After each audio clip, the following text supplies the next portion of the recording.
La Team You, j'espère que vous allez bien. On se retrouve donc pour une nouvelle vidéo. Et une vidéo pour parler de ces résultats de la cinquième journée des Coupes africaines, Ligue des champions de la CAF, Coupe de la Confédération, Coupe de la CAF. Donc le CS Constantine, c'était le dernier club qui devait jouer. Et ils ont terminé leur match. D'ailleurs, on va commencer par parler du CS Constantine. On parlera bien évidemment le ZAD Alger, le CRB et l'USM Alger. Donc pour Constantine qui avait déjà 9 points et qui, elle, devait absolument gagner pour s'assurer, surtout qu'elle était à la lutte avec, elle était à égalité avec Simba Sport et elle avait 3 points d'avance sur Bravos Domakis. Donc là, il y avait quand même un enjeu très important, la première place, et surtout d'abord se qualifier. Et pour cela, il fallait jouer contre une équipe du CS Sfax qui est éliminée, qui n'a plus rien à perdre et qui finalement il y a eu une domination totale du CRB, même si le Sfax s'est procuré des occasions, a essayé de mettre en danger le CS Constantine par l'intermédiaire de son gardien Bourg Faya, mais il n'en a rien été, puisque le CS Constantine a gagné par 3 buts à 0, un doublé de Zakaria Bencha'a, avec une double passe décisive de Brahim Dib qui fait un très bon début de saison avec le CS Constantine. Pour rappeler un petit peu ses statistiques, il est quand même à 5 buts en championnat. Par contre, si on rajoute avec ça la Coupe de la CAF depuis le début, il est quand même, en tout, c'est 17 matchs, 8 buts, 3 passes décisives. Pour moi, au moins, à minima, il a sa place dans les A'. À minima. S'il faut jouer, par exemple, s'il faut être convoqué dans les A' pour la Coupe arabe ou pour une compétition, il pourrait être, euh, il pourrait être là. Donc pour moi, Brahim Dib, il marque des points. Zakaria Bencha'a aussi qui est auteur d'un doublé. Le CS Constantine n'a fait qu'une bouchée du Sfax. Le Sfax qui est dans une mauvaise posture, ils sont même 9e du championnat tunisien. Constantine, là, ça lui permet d'assurer la qualification. En championnat, ils ont deux matchs en moins. Et s'ils gagnent leurs 2 matchs, ils peuvent toujours être dans le titre, hein. Vous savez, le championnat algérien, entre la première place et la 10e place, il y a 6 points. C'est le championnat algérien, vous le connaissez. Donc je ne vais pas non plus, je vais pas vous faire un cours sur pourquoi le championnat algérien, pourquoi c'est serré. Vous en savez pas mal vous aussi, hein. De toute façon, c'est comme ça en Algérie. Bref, donc un 3 buts à 0 qui fait que le CS Constantine a 12 points. 12 points qui leur permet d'être officiellement qualifiés. Pourquoi? Parce que Simba Sport et Bravo Domakis ont fait match nul, un but partout. Ce qui fait que le CS Constantine est qualifié et elle ira en déplacement à Simba Sport en Tanzanie. D'ailleurs, le déplacement va être payé aux frais partagés entre le MCA et le CS Constantine qui voyageront ensemble. C'est une très bonne initiative qui a été faite. Ce qui fait que le CS Constantine ira jouer sa première place. Et ça serait intéressant de voir la première place. On l'espère quand même. On espère que le CS Constantine va finir premier. Voilà un petit peu pour ce match-là. L'USM Alger qui a joué un peu plus tôt. On va continuer dans la coupe de la CAF. Et l'USM Alger, de toute façon, que voulez-vous qu'on vous dise, ils ont joué contre l'équipe la plus faible et ils ont gagné 2 buts à 1. Un but de Sekou Gassama et un but de Houssam Racha. Voilà, ils avaient leur 4-2-3-1 assez classique. Ils ont pas un petit peu fait tourner de ce que je vois. Alilet n'était pas sur le terrain. Je ne sais pas si il y a une raison spécifique à ça. Sinon, il y avait Racha, Gassama, Ali, Benzaza, Radouani. Benbot n'était même pas dans la feuille de match. Bon, ils ont quand même fait tourner. C'est intéressant. En faisant tourner un petit peu, ils ont gagné. Et le SM Alger aussi valide sa qualification. Donc 2 clubs algériens sur 2 pour les quarts de finale de la Coupe de la CAF. La Coupe de la CAF, souvent, ça se passe bien pour les clubs algériens. Et là, ça fait plaisir qu'on a 2 clubs algériens en quart de finale. Donc peut-être plus de chances de gagner, pourquoi pas, une coupe africaine. Parce qu'en coupe de la CAF, honnêtement les amis, moi je pense que c'est faisable. Il y a bien sûr la Renaissance sportive de Berkane qui a assuré sa qualification. Il y a le Zamalek. Donc un peu comme l'année passée, il va y avoir toutes ces équipes-là. Mais sinon, il n'y a pas grand-chose. Là, il y a une équipe qui s'est qualifiée dans le groupe de la Renaissance sportive de Berkane, c'est le Stellenbosch Football Club. Bon, c'est la surprise, alors que Stade Malien, pour moi, devait être le favori.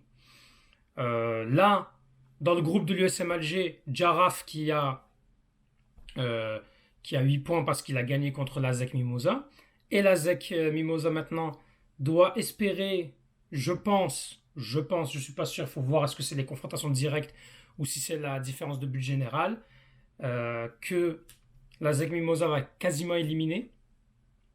Il y a quand même beaucoup d'équipes qui peuvent être donc éliminées dans ces confrontations-là. Sinon, bah, il n'y a, y a pas beaucoup de suspense sinon. Hein. Bravo Domaki, elle aussi, ça va être difficile pour eux dans le groupe du CS Constantine de se qualifier. Bon, ils vont jouer face au CS Fax, donc ça va être le match de leur vie. Ils vont peut-être tout donner, ils vont essayer de gagner le plus possible, de marquer le plus possible de buts, parce qu'ils ont une grosse différence de buts défavorable. Donc voilà. Voilà pour la Coupe de la CAF, les amis. Les qualifiés officiels pour le moment, c'est Constantine, Berkane, Stellenbosch, l'USM Alger, le Zamalek. Et peut-être, dépendamment du règlement, Simba Sport et Jarraf sont aussi qualifiés. Bref. Pour le CS Constantine et l'USM Alger, un match nul leur suffit pour se qualifier. L'USM Alger, ça sera en Algérie. Le CS Constantine, ça va être un déplacement en Tanzanie. Juste un nul suffira pour se qualifier. Ensuite, Ligue des Champions. La Ligue des Champions de la CAF, les amis. Alors, on va commencer avec l'USM Alger, le MC Alger, pardon, le Mouloudia, qui a joué son dernier match face au TP Mazembe, qui a éliminé officiellement le TP Mazembe. 1-0, un penalty de Akram Boras. Là aussi, le MC Alger a été solide. Ça a été un petit peu difficile, quelques périodes de flottement. Ils ont raté le coche par beaucoup d'occasions qui ont été ratées, notamment en seconde mi-temps pour clouer le match. Mais l'essentiel est là pour le Mouloudia. Hein. Ils ont gagné 1-0. Akram Boras qui a marqué le but. Le Mouloudia prend une bonne option. Maintenant, le Mouloudia peut être qualifié si El Hilal, club soudanais, gagne les Young Africans. Sinon, en cas de match nul ou de victoire des Young Africans, le déplacement en Tanzanie va être crucial pour eux. Et dans tous les cas, peu importe la réglementation, si c'est confrontation directe ou différence de but, il ne faut pas perdre. Il ne faudra pas perdre le match. Je rappelle que le Mouloudia d'Alger a gagné les Young Africans 2-0 en Algérie. Voilà. Sinon, une déception, on va parler de la déception bien sûr. Le CRB qui malheureusement, je l'ai senti, j'aurais aimé y croire, mais malheureusement le CRB c'est trop faible les amis. Et le CRB a perdu logiquement face à Orlando Pirates 2-1. Le CRB est éliminé de la Ligue des Champions. Et encore une fois, des déceptions sur déceptions pour ce club qui a mis beaucoup de moyens, beaucoup d'ambition, qui a acheté des joueurs, qui a acheté Slimani pour espérer passer un cap. Et malheureusement, le début de saison catastrophique, le changement d'entraîneur, l'instabilité qu'il y a eu, le conflit entre Amarani et Slimani, rien n'a aidé. La défaite 6-1 n'a pas aidé non plus, malheureusement. Cette défaite 6-1 était très difficile. Ce qui fait que pour le CRB, malheureusement pour eux, ils vont encore quitter la compétition par la petite porte. Autant dans les 5 dernières années, il y a eu des éliminations où ça a été cruel, notamment face à l'Espérance de Tunis où ils perdent au penalty, notamment face au Wydad de Casablanca où ils dominent complètement l'équipe du Wydad de Casablanca et ils se font éliminer. Autant depuis maintenant 3 saisons, que ce soit l'élimination face au Mamelodi Sundowns, où ça a été une humiliation totale, ou l'année passée où ils se font éliminer aussi en perdant 3 buts à 0. Je crois que c'est en Tanzanie d'ailleurs. Une humiliation totale. Et les mercatos n'ont pas aidé parce que vous achetez des joueurs qui ont beaucoup d'argent, qui ont des gros salaires. Les Gedzioura qui sont cramés, les Mbolhe qui étaient en fin de carrière. Là, vous ramenez Slimani, vous achetez Mahious. Donc vous continuez dans cette optique de prendre des gros joueurs. C'est une bonne équipe, le CRB, mais elle n'est pas stable. Elle n'est pas stable, et pourtant elle a de bons éléments, elle a de bons joueurs. L'équipe, l'effectif, tu te dis, c'est pas mauvais.